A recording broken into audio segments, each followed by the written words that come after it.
আমার মুখ দিয়ে বার করবে যে আমি গাঁজা বিক্রি করি।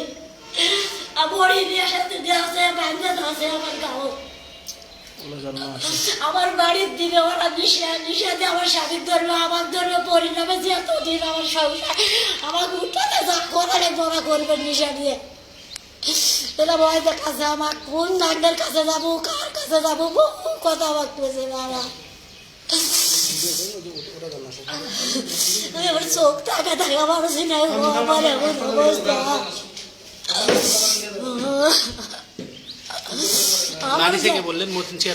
মতিন চেয়ারম্যানই সবকিছু, মতিন চেয়ারম্যানের হুকুমে সবকিছু হয়। একটা গাছের পাতাও লড়বে না ওই চেয়ারম্যান বাদে। আর মোবাইলত কথা কথা আমার বান্ধাতেছে, আমি ব্যবহার শুনেছি কাম দিয়ে। আমার জাল দিছে, নাকের ভিতর ঢুকা দিছে, মুখের ভিতর দিছে, আমার পরনের ভিতর দিছে, আর ঢুকা দিছে রমজান দিছে, রমজান।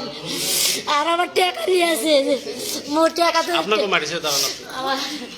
আমার 20 লাখ টাকা দিয়েছে, আমি ব্যবসা করবো।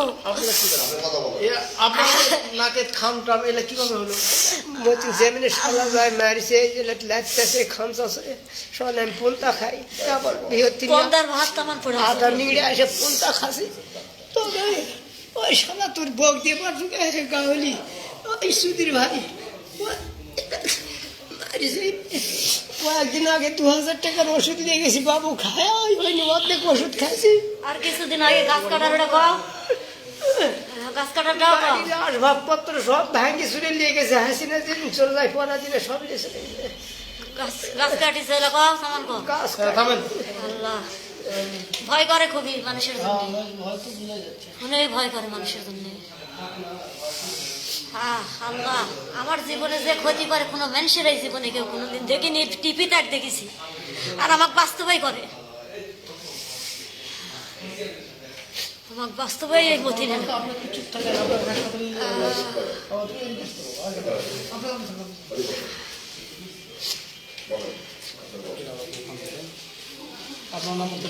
পায়ে দেখলে তো আমার দাগ বাবা, পায়ে দেখলে তোমার দাগ, এই পা হইলে বেঁধেছে চলে সমস্ত বেঁধেছে করে আড়াই ঘন্টা ওই পানি বাবা। একটা অবস্থা, মতন চেয়ারম্যানের লোক কিভাবে মারছে একটা অসহায় মানুষকে।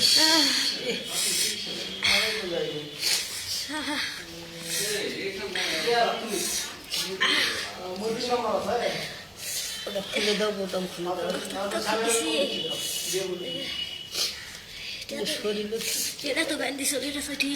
আপনাদের মারছে কিসের কারণে? আমি তো কালকে গেছি, তাই কালকে কোথায় গেছেন? সম্মেলনে গেছি, তাই সম্মেলনে গেছেন এই জন্য? সম্মেলন আমি সঠিক কথা কইছি কেন তাও তো কইনি, গোটাই কথা কইনি তো, খালি অদ্যাবধিও কইনি কো। আমার বহু কিছু, আমার 5 বার ঘর ব্যাংকে ওরা তেমন ঢয় লেগেছে বাবা, পুলিশ বিচার করেনি, কেউ বিচার করেনি বাবা। গ্রামবাসীরা ভয়ে কথা কয় না বাবা, যাই কথা কয় তার উপর কেস করে। মতিন চেয়ারম্যান কেস করে বাবা, যারা যারা কথা কইছে তার কেস করেছে, তো সেগুলা কেসের নথিও আমার বাড়িতে আছে। আশা কত ভালোই মারছে, কাছে ব্যান্ডেজ হয়েছে নাকি?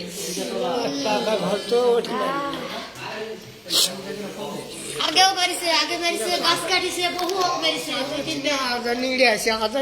ভাত খাওয়া বসি ভাত 4 মাস পর ঘর ভাঙিয়ে মারামারি করে ওরা। মেলাবার 2009 সাল থেকে নির্যাতিত। আমাকে মারা ফেল দেবে, তাঙ্কুশ মারা ফেল দে। আমার আল্লাহ দুটো চলতেছে, সেই চলতে আমি করবো বিচার।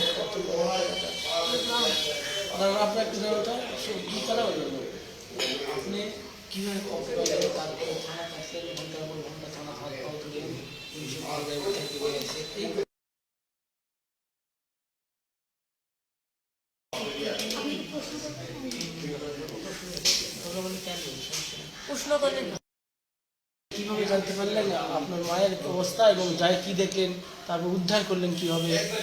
আমার আম্মার সঙ্গে আমি বেড়াতে আসছি, আমার ছেলেকে নিয়ে বৃহস্পতিবার আমার ছেলে মাদ্রাসা বন্ধ, বেড়াতে আসছি। আমার মা আমাদের খাওয়াই উঠে আব্বা আসছে, আব্বা খাওয়া গেছে, দিয়ে আমি বসে আছি, আমি আমার দাদি আমার আব্বা আম্মারা বসে আছি।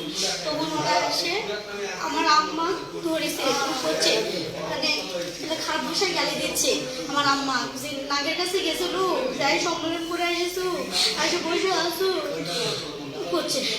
ওই আমার আম্মা ধরে ছোটামুটি করে যখন মারিচ্ছে তখন আমি বলেছি তো আমার তো আমি মারো না আমার কি সাথে হচ্ছে আমার আবার একজন চুলের ঝুঁকি ধরেছে কয় কি মিয়া ভালো পুলিশের কল দেবে পুলিশের কল দেবে এক ধরে তো আমার আব্বা যাই সিঁড়ির ওই জায়গায় যায় আমার হচ্ছে তুমি চিকু মানে ছোটাব্বা ওটা চিকু ছোটাব্বা ধরে আমার আব্বা মারিছিল। আর আমার আম্মা টানে মসজিদের কাছে নিয়ে চলে গেছে। তারপরে আমি মনে হয় চিকু ছোটাব্বাই নিয়ে গেছে ছেলে মাকে মারিছে। তারপরে আমি মনে করেন যে থানা চলে আসছি পালায়, আমার কাছে টাকা ছিল না, গ্রামের একজনের থেকে পালায় আমি পালায় চলে আসছি। আর সে থানাতে এসে পুলিশ ডিউটি স্যারের কাছে যাই বলেছি, ডিউটি স্যার বলেছে অভিযোগ করতে হবে। আমার কাছে টাকা নেই বললাম, তাও বললো যে অভিযোগ করতেই হবে।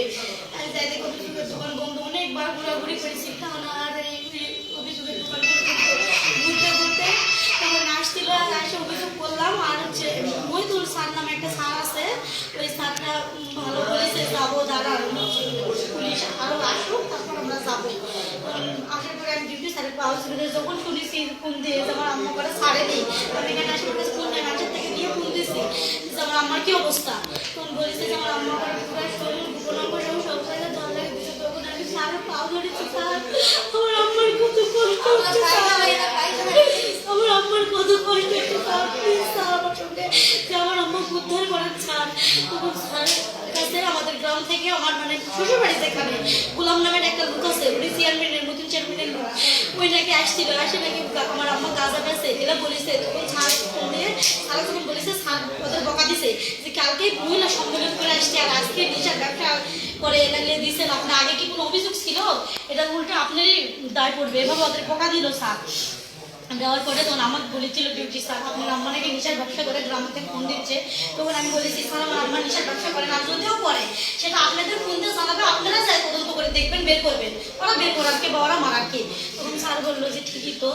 তখন আমি বলেছি যে আমার আম্মা যদি নেশার ব্যবসা করে তাহলে ওরা যে যে নেশার দ্রব্য রাখিছে আমাদের বাড়ির সবার হচ্ছে মনে করেন সাব হবে, ওদের বাড়িরও সবার হাতে সাব হবে, ওই আমি ওরা পরীক্ষা করবো যেটা আচ্ছা যাই আপনি কি পেলেন যাই না মার্চে যাই যাই পরে যায় নিয়ে যায় আমার মা আমাকে যাকে দেখি স্যার ওখানে বলেছে যে তোমার যাওয়ার প্রয়োজন নেই তুমি এখানে থাকো। ওই স্যার যাই দেখে আমার আম্মার বাধা ছিল, ওদেরই বকা দিয়ে আমার আম্মার হাতটা খুলে নিয়ে আসে আমাদের কাছে দিয়ে আমাকে বলেছে যে হাসপাতালে নিয়ে যেতে। এ পর্যন্ত স্যার কাজ করছে। আর আমি তারপরে আসে এখানে আপনাদের সঙ্গে আগে দেখা করেছি।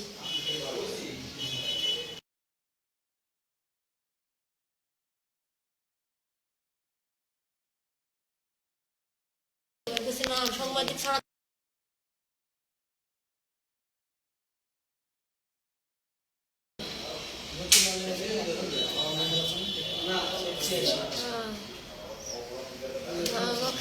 এতই মারিছে বাবা, আমি আমার এটা পায়খানায় ভরে গেছে আমার ভিতরে। হাসপাতালে যায় সতর্ক দিয়ে যান, বিস্কিটটা খান। কি একটা অবস্থা।